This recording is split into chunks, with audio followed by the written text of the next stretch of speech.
Quand on suit les chaînes et médias arabes et de Proche-Orient, on constate l'existence de deux Palestines différentes, dans la même chaîne, le même jour et dans le même bulletin d'infos, on entend deux discours différents, le discours de la victimisation et celui de l'héroïsme.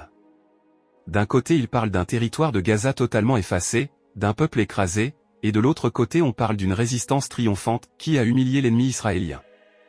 D'un côté la diabolisation d'Israël et de l'autre la mythification du Hamas. Ici un discours de la tragédie et là un discours de l'épopée. Tantôt ils nous décrivent un peuple palestinien exterminé par une force monstrueuse et inhumaine, tantôt un petit Israël humilié et terrorisé par les vaillants combattants du Hamas, tantôt c'est l'ogre sataniste d'Israël qui dévore les femmes et les enfants sans pitié, tantôt ce sont les guerriers divins aidés par le ciel qui dominent le diable juif ennemi de Dieu, et tandis que les pauvres Gazaouis comptent leurs morts et leurs afflictions. Al Jazeera et Conseilleur comptent les prouesses de cette résistance imbattable et légendaire, ils nous décrivent une guerre épique entre un David musulman et un Goliath hébreu.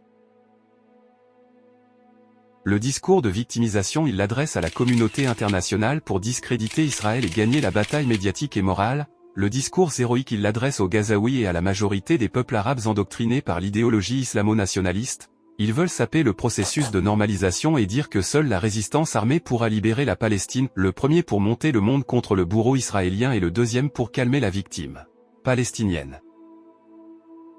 Ils amènent des analystes fabulateurs et des héros propagandistes qui disent des pauvres gens piégés.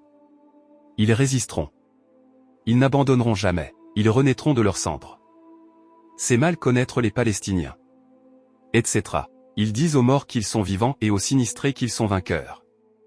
Ils disent aux veuves qu'elles sont des nouvelles mariées, et aux orphelins qu'ils sont des princes. Ils disent aux gens mutilés, ne croyez pas ceux qui vous disent que vous avez perdu vos membres, ils sont juste jaloux de vous. Tels des corbeaux qui fredonnent des poèmes de joie et de félicité sur des fosses communes.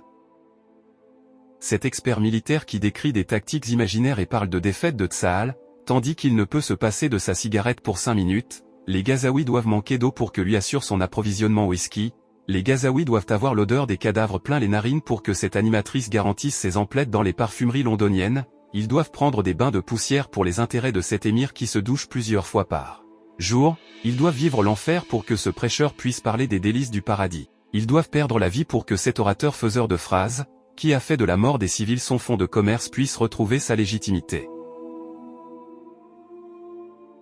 Des enfants doivent périr pour que ce vieillard fleurisse. Des drames doivent se tramer pour que le Hamas puisse empocher plus de pognon. Gaza doit disparaître pour qu'elle vole la vedette à l'Ukraine. Des âmes doivent s'éteindre par milliers pour que Bachar recouvre sa virginité. Des pauvres doivent souffrir pour que cet émir se venge de cet autre émir. Sur les chaînes arabes la guerre se passe entre deux Palestines, une meurtrie et une autre victorieuse, une guerre entre des images satellitaires et des images poétiques, entre une rivière de sang et un avalanche de mots.